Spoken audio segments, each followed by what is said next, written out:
So thank you for having us, or having me here, me as representative of Wayfair. I'm going to be talking about how we use Wayfair, how we have a growing organization that's scaling rapidly. So the nuance piece is, how do we get developers and operations to keep moving forward in our understanding of how to use time series, how to make it an effective tool and the right tool. So, introduction. Wayfair is a website, app, set of services. It's an e-commerce company focused on home goods. Our motto is that everyone should live in a home that they love, not just like, but love. But we're a tech-focused company. Personally, I'm okay living in a white cube with basically a thing that I can sit on. There are some people that are passionate about furniture, but really for me, like the story here is, just think about a couch. We sell couches on the internet. A couch is a big purchase, not just physically big, but it's also a fair amount of money. And even just having it in your home, you're going to see it all the time.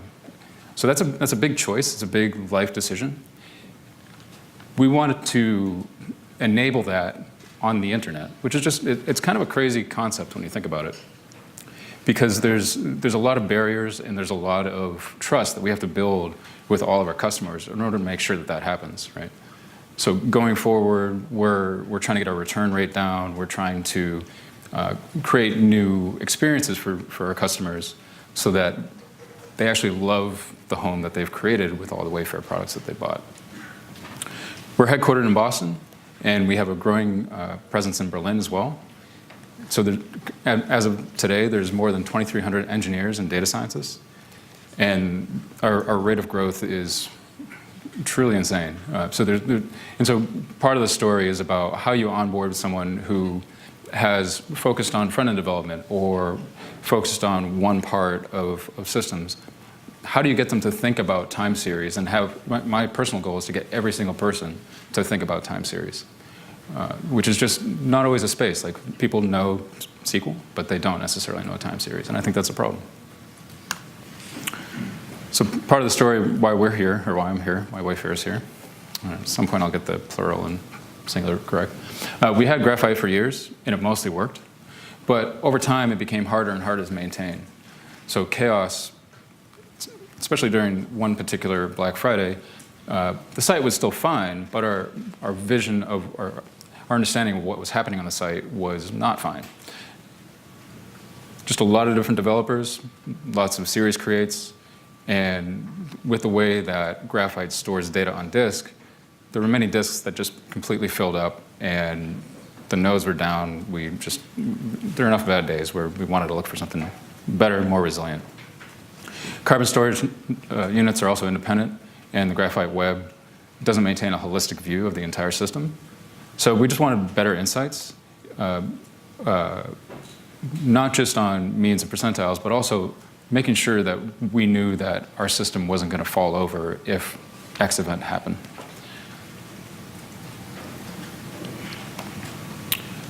So again, resilience and high availability was key for choosing Influx.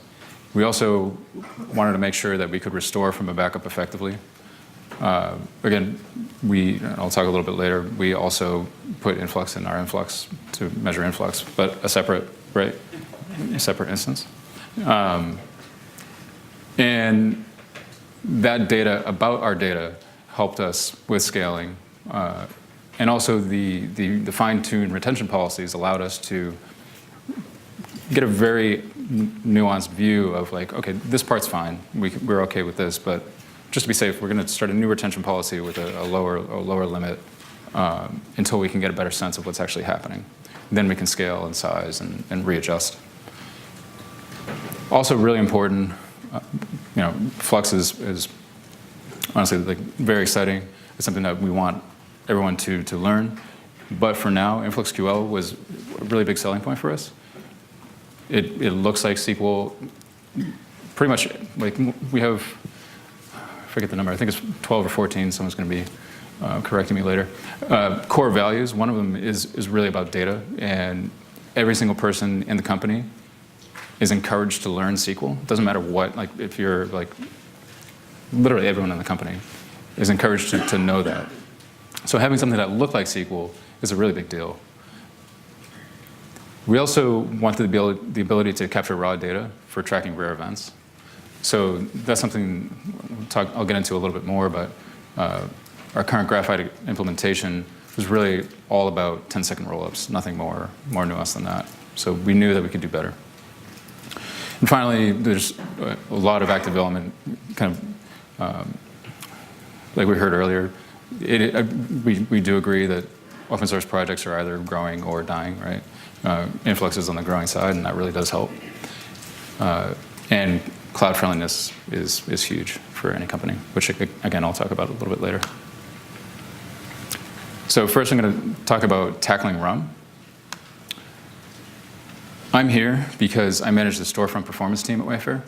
So there's a bunch of other engineering groups. Storefront specifically is around the shopping experience. There's plenty of other groups dealing with the supplier side, dealing with infrastructure, everything else in between. So the Storefront Performance team wants at least our website and hopefully everything else to be fast. We will lose customers if we don't do that. And it's also fun. Performance optimization is something that it's kind of the last mile of most software development. And we want people to actually take that trip to the end of the line to make sure that they're doing everything that they can do. So our end job is to amplify a performance culture at Wayfair. We do that mainly through three different legs, three different pieces. First is a captain's program. So Performance Captain is a volunteer.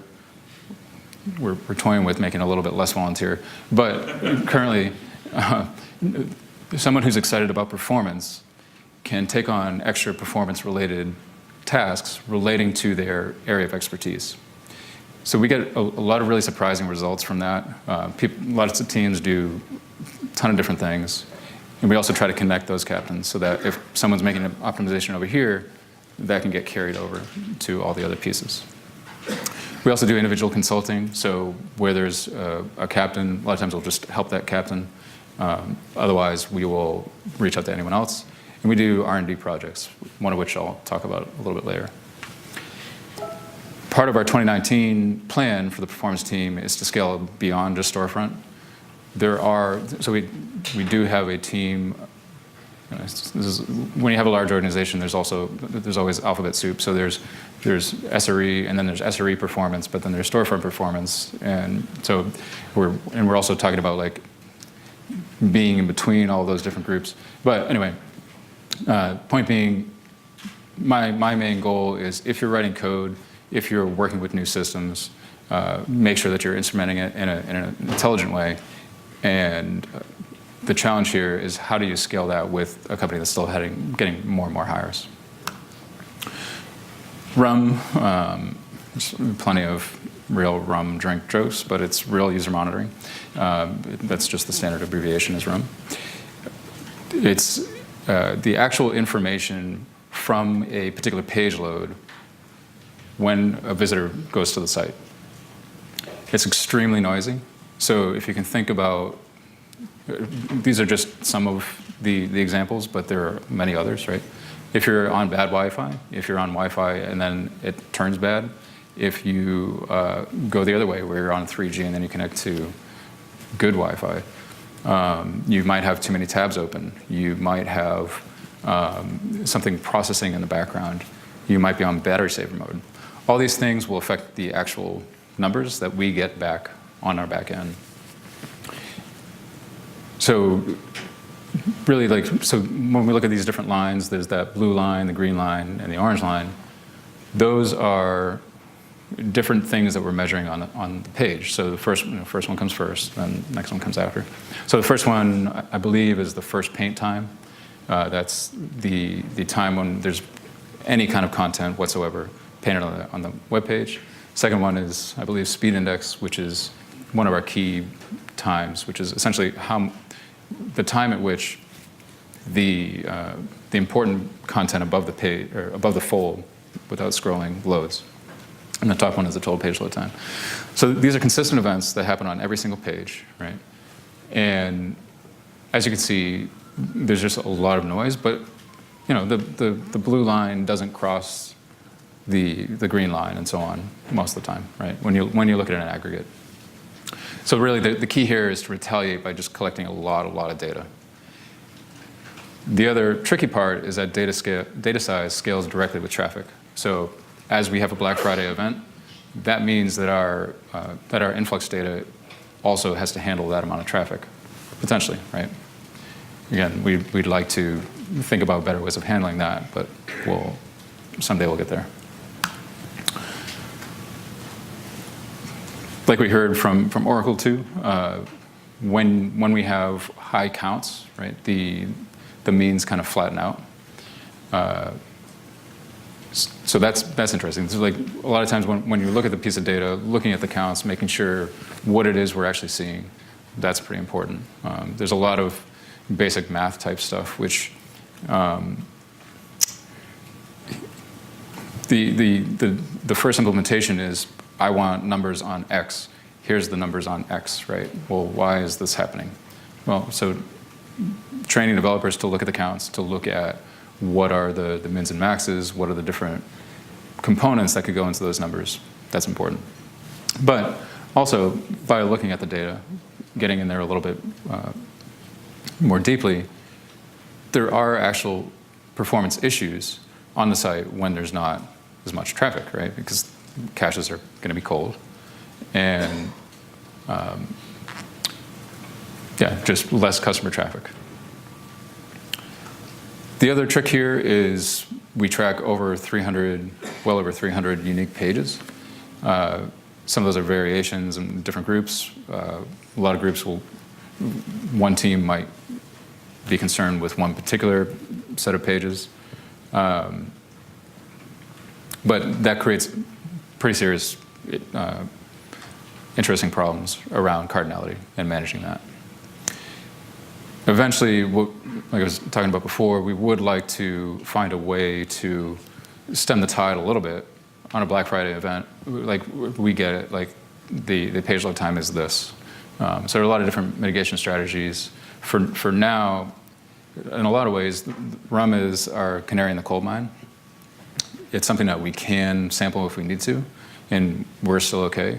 But it's a good use case, especially where it scales with traffic, to find kind of the upper bound of our influx system, of our infrastructure, and make sure that it's going to work. So related to that, we had a naive implementation of RUM, which had a host tag in it. So this is just an artifact of reusing one particular client on the PHP side that by default would add the host. The natural inclination is more data is better, put the more data in there. But really, for RUM, it didn't make any sense. Like, it didn't really matter. And so the key here is people, for whatever reason, wanted to make the graph that had the group by, which has like, I mean, it looks like a seizure, essentially. It's like there's all these different lines all over the place. And it looks like it's really useful. And like, oh, this one's over here, this one's that. But like, it's just kind of noise. So it's not really that useful. You can't really act on that data. So tags versus fields, it seemed like we wanted to make it a tag, but that's not the right choice. So thanks to InfluxData, they came over, they helped us out with a select into a fresh measurement, just as a test. Because one of the underlying issues was because the cardinality was so crazy, people also wanted 30 days worth of data with all of that raw unsampled data, right? That wasn't going to work. But what we could do, so by dropping that host tag, which was taking hundreds X multiplication away, we at least could select more, like 3 times what we could before within a certain time, the same amount of time. The key takeaway here is to avoid proxy measurements. It sounds like a tautology, but it can come up in a lot of different ways. So really, the actionable piece is this host is having an issue. We'll just measure the host, right? Measure the host health and separate that from the other measurements. So we saw it in RUM, but it's very easy for that to slip in. And that's where individual developers can get very focused on the one thing that they want to measure and not really have the holistic view of what else is available, which part of that comes down to when you go into Grafana, having approximately 40 billion measurement names, it's hard to fill, people just run away, which is fine. I mean, it's good that we have the different, all these different measurements, but discovery and communication can be a real challenge. It's also easy to forget about the CLI client for long operations and exports. So one of the goals here was to just get Grafana working, whatever that means. But that doesn't mean we can't do the other types of analysis, like exports and different visualizations, which I'll talk about a little bit later. All right, so here is a puppy. Puppy's very cute. It's very, very, very easy to get distracted by that puppy. And the puppy in this case is a strange metaphor for measurement, right? The part of the story around RUM was put everything in one bucket, just record it. It's a good thing. More data is better. Go for it. But really, so no presentation is really complete without a link to Wikipedia and a dog picture. So I've put that into one piece here. So the observe effect is real, right? Measurement has a cost to it, which is not to say you don't measure, but there are limits. So we ran an experiment to find out where some of those limits were. And what that looked like was we took a few hosts, we threw some production traffic at it, and all the places that we normally sample, so for example, hitting Memcache or something that's very high volume, we just didn't sample it. It did not work out super great, although it was controlled, which is a good thing to do. The interesting piece is that the failure that we ran into, we were using UDP, but UDP has its limits too, right? UDP, there's still a cost to send 800 metrics times, X number of requests per second. And we also had an interesting DNS delay, which compounded that. But so effectively what was happening is those servers were available, but not really, they weren't able to take on nearly as many requests. So it was a serious problem. The other piece, which I won't get into too much, is that part of the trick was in PHP, there's this register shutdown function, so the request goes out, but then the process holds on in order to send that UDP out. And that was the thing that was taking a long time. So it looked on some methods of analysis that everything was fine, we were still sending requests, but those processes weren't freeing up, which meant that they were not available to take new requests. So our CPU time is nothing, basically, but it was blocked. All right. I'm going to switch a little bit into talking about lions, tigers, and interns.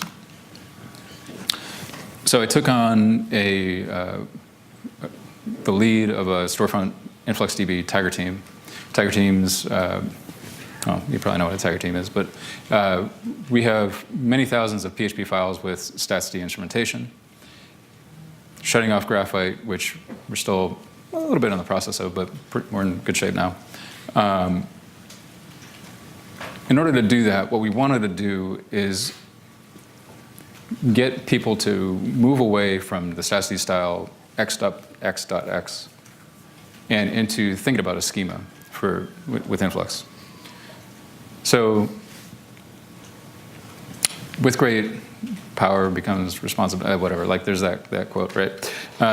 Influx gives you a lot of power, but with that comes responsibility. And even just the mental model of why can't I have a string anymore? That became a challenge. We gave them the docs. They still don't understand tags and fields. And so the key here is not developers are lazy, and that's usually a good thing. But when there's a new paradigm and when it's something that kind of looks like SQL, but it's not actually SQL, it can create a lot of conversations with hundreds and thousands of engineers. So it's just something to look out for. Yeah, cool. We got some interns. So technically, I think this is not, I don't think any colleges have that kind of school bus, but it's the best. I don't know. That might not be true. Northeastern does not have that type of school bus, but they do have people who go to school. So we got, so Northeastern has a really well-known, well-established internship program, co-ops and all that kind of stuff.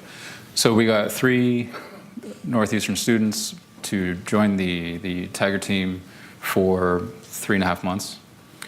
It was really encouraging. I think like if you hear of an opportunity where interns can come in and help, like throw them at measurement. I think it's a really there's the get them while they're young type thing, but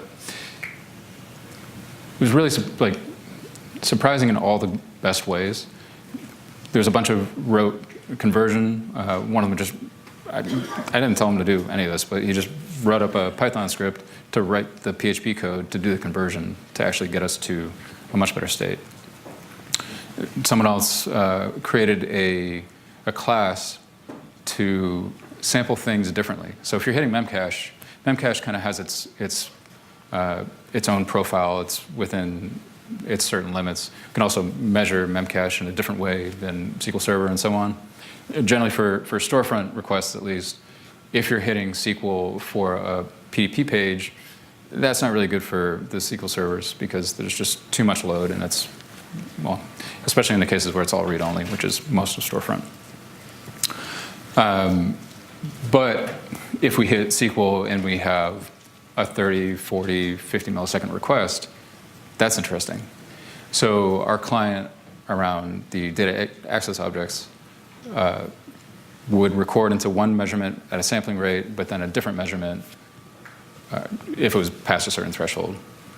And that was a good paradigm for us. That was a new paradigm. I think it is super helpful to think about where those thresholds are to make sure that you're getting the right types of measurements for your system and that it becomes actionable. So in some ways, it's like a slow query log, but better. You all know this, but in some ways, this is a way to export to other talks, right? So like, this is what the statsd timers look like, and in Influx, it's just this like, my eyes, it's like the star emoji whenever I see the InfluxDB one versus the statsd. It's just so much more descriptive, and like, regardless of how many conversations I've had, that like you don't get the top one anymore. Once they start to see that, oh, like you can have multiple fields defined in a single line protocol, and even just short pitch. If you have people that are having problems understanding Influx, show them the line protocol. It's a really good way to fast track them into this is the thing that you can do, and this is how it works. I'm going to switch a little bit and to talk about developer experience. If you've ever watched Ghostbusters, there's like one rule, which is don't cross the streams. We crossed a lot of streams, or we crossed the same stream many times. So the question is, who are you going to call? The answer is always me. So that was a fun experience. So there are some other like philosophy things which I won't get into too much, but things happen, and I inherited the project to be the point person for the PHP client. But really, the main problem that we ran into is that the single point of entry into Influx was mixing some statsd paradigms and some Influx paradigms. It mostly worked in some cases. It really didn't work with accumulators, so stopwatches, counters, and all that kind of stuff. So hate to have to do it, but sometimes you do have to do it. I went back to the drawing board, started from scratch. The API, or the expectations, they were just like, everything was bad. And so the important piece was that what we tried to do with the first one is make it easier by combining some stats things and some influx paradigms. But we ended up with the wrong mental model, and that just led us down a dark path. So started from scratch, created something that I'm pretty happy about. There is the YAGNI, if you haven't heard of YAGNI, you ain't gonna need it, which essentially talks about reducing the complexity of things in order to, well, just keep it simple. It's like a part of the KISS principle. But some of these best practices are super useful. Talked about it a little bit, but I'm gonna move on a little bit here. Accumulators are not points. So the use case here was a system that I created. The goal of the system was to avoid 100 millisecond startup cost, or per request cost. So PHP forgets everything between requests, and we had a 8+ megabyte JSON file, and it took around 100 milliseconds just to parse that JSON. Super big. So the question was, can we replace that with something that uses SQLite instead, and will that be faster? So SQLite is slower per iteration, but it avoids that 100 milliseconds. And thankfully, it worked. So it wasn't clear, right? Because like there's some requests that took one pass through that JSON file. That was very clear. But there were others that took 30 or 40, and then there were some recursive pieces. But anyway, thinking about that in terms of an accumulator, where you can have 1 point with the value 2 as opposed to 2 points, each with the value 1, especially on a per request basis, it's hugely valuable. Another minor point, I'm not going to hound on this too much, but there's the value field key, which is at least part of the community PHP library. You know, it's field key value and then the number. The problem that we ran into most often was around type conflicts. So, and that's part of why we have approximately 40 billion measurements. So, two specific measurements. Stopwatch was that's well, that kind of looks like some of our measurements sometimes. But then we have a separate one for the counter, right? That could be the same measurement with two different fields, each that are typed as a float and an integer. And you know, final piece on the developer side, there's sometimes just different limitations from the language itself, so that's worth thinking about. PHP is still mostly one of my favorite languages, but its simplicity, which is part of its popularity, can be problematic as well. So nothing is shared from one request to the next, whereas with C#, you can put all the measurements into its own thread, and then you can do some really nice aggregations, some nice analysis, so that you can avoid essentially just sending all the things, which is what we currently do in PHP. So, oops, fighting the fire hose. Feature toggles is not something that Wayfair has invented, but it is a standard software best practice. It helps us out a lot.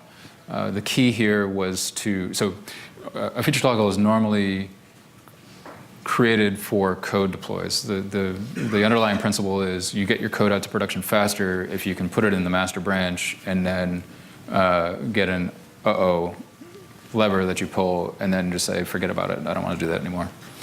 And really the key is that we want to deploy a lot, but waiting X minutes for a deploy as opposed to X seconds, choose the one with X seconds. So our feature toggle system is something we built. There are plenty of other existing systems around feature toggles, but the key here was that we use percentages, and we can use that to help with the flood of data that gets into Influx. And part of the context here is that I want to make it as easy as possible, reduce the friction as much as possible for any developer. Which, you know, like we have certain developers that think about these things very well, but you know, there's that, you know, they have other things that they want to do. So the feature toggle gives us at least a way to control what's happening. So this is just an example. So we're going to record something to Influx. We early return unless we have that toggle at that percentage. DevOps is it's a nice dream, but some days it looks more like the picture. So we have a time series team dedicated to building up the resilience of that system, but sometimes it is possible to. So we had a case where every single. So with a particular one request, we wanted to make sure that our feature toggles themselves were activating properly. But for a single request, there are like hundreds of those. So you want to make sure that you sample that. But anyway, there are interesting lessons that come with that in terms of developers then understanding what it is they're actually doing. But in the meantime, we have set up PHP sending data to Telegraf, sending it to Kafka, sending it back to Telegraf and to Influx.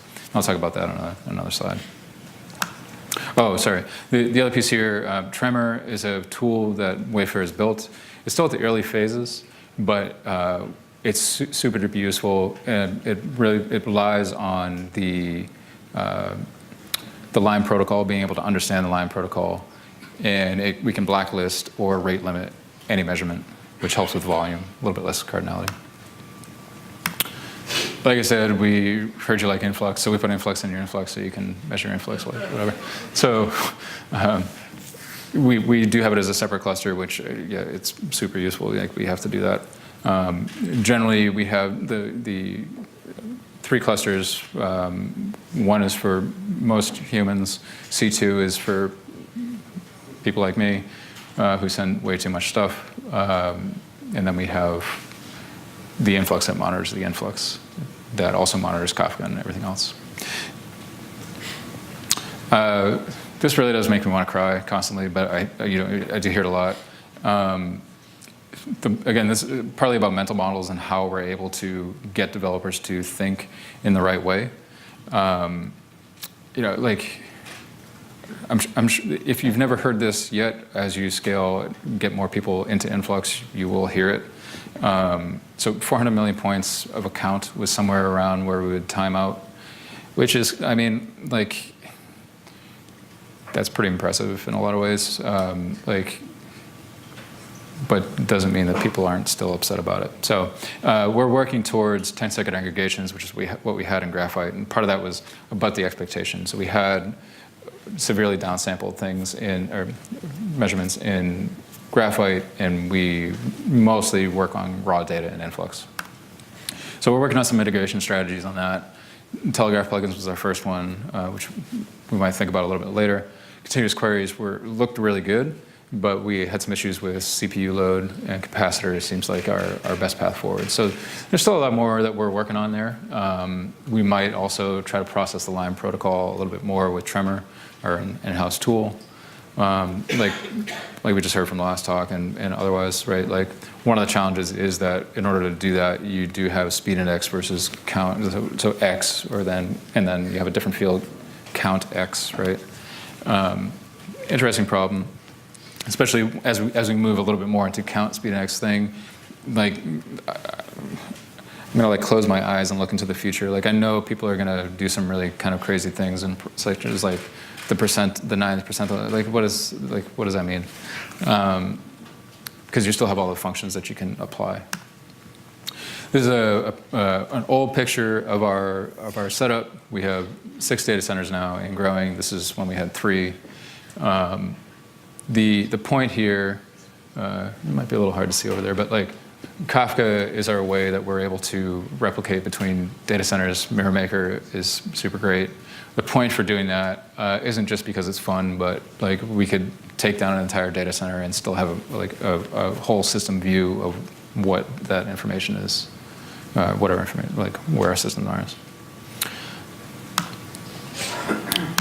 And let's see, getting a little close in time. So like, I'm sure many of you have seen the talk from John Rouser, looking at your data. Super good talk. If you haven't seen it, like, watch it like in 10 minutes. So Grafana is an excellent tool, but like the future state where I want to get everyone is to think about the data beyond just the means, right? Like the means and like, and sometimes what we see are we're trying to get people to think about stats more.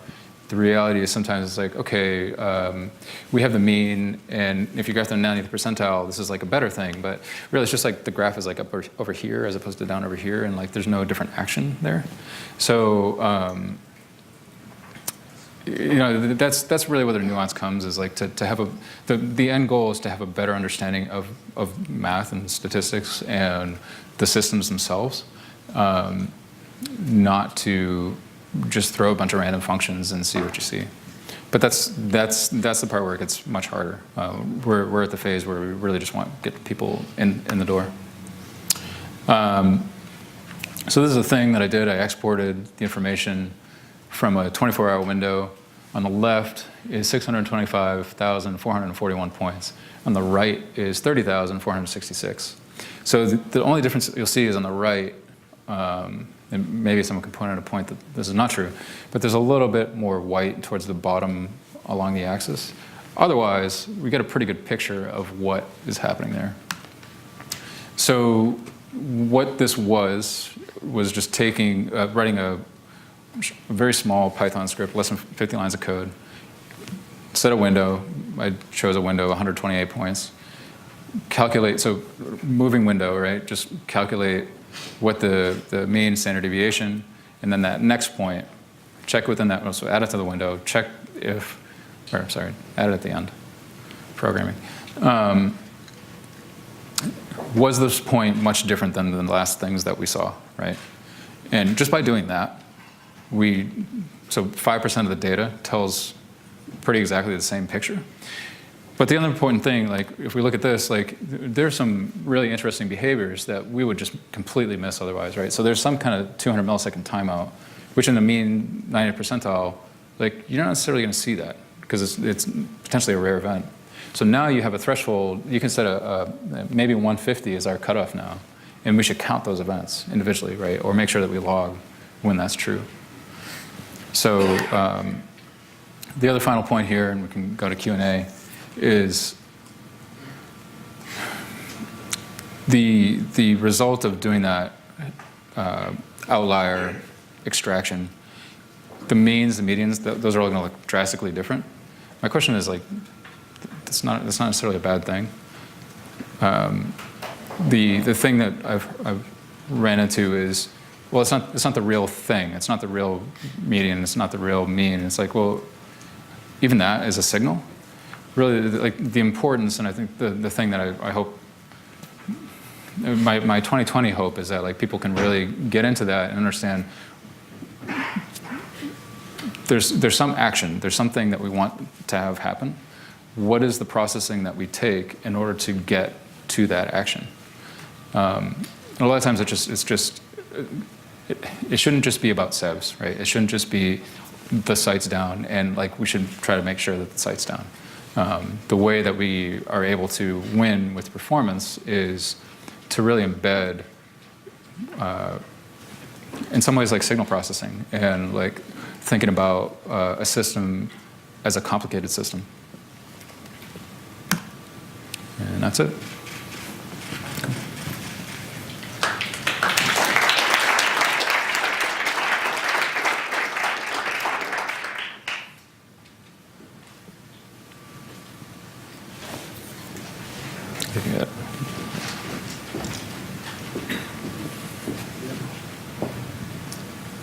Thank you. I have a question about Tremor, the tool you mentioned for shaping time series data traffic. Can you explain how it works, just in a few words? Yeah, I mean, so, man, I might butcher this. I apologize in advance. So I'm pretty sure it's a Python system that we created. It's in-house. It was really more around log processing first. So like someone realized that basically the line protocol lines up pretty nicely with this. So we just chop off the measurement name and just operate on the measurement name currently. But potentially we could do a lot more. So it's a proxy in between Yep. application and the target database. Yeah, it sits somewhere in, oops, it sits somewhere in between one of those pipes. Yeah.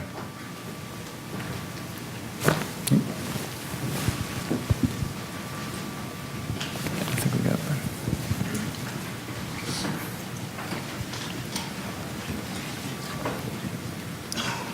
that. If you're able, can you share a little bit about sort of the pipeline for how you get RUM data transported from browser all the way down to Influx? Yeah. So it's not super complicated in our case. So we have a JavaScript beacon. We have 2 beacons right now. We wait for a certain amount of time where, and part of this, I don't want to get too much in the browser, but that's kind of where my brain's at usually. There's an event that happens. There's data that is generated at the early phases of RUM, right? Which is kind of before TTI event, which is usually much longer. TTI is a time to interactive, which can be like 10 plus 30 seconds. We want to make sure that like if someone navigates away from that, we can at least get the first part first. So that's why we have 2 right now. But otherwise, it's like to calculate speed index, there's an open source tool which we actually made a contribution toward. At least there's a PR. I don't know if it got accepted yet. That just like basically looks for when the images that are on the top part of the page, when they load, we get that data and we just send it back. We just send it to a PHP endpoint. So the other point to that, we send that data through an AJAX call from the front end to the back end, and we record that in Influx, but we also record it to Hadoop, and then we have that data go into Vertica. So like part of that is there's a whole other talk that I could probably give. The short version is we use Influx more on the short-term windows. Like our goal is to do like 7-day, 30-day windows. But the reason that we have it in Vertica is that we could do like a 1-year, 2-year, 3-year timeline of all that RUM data. But then importantly, it also has tracking pieces so that we can know an individual customer, which you don't want to do in Influx, right? They had this experience over time. So our BI teams can work with that.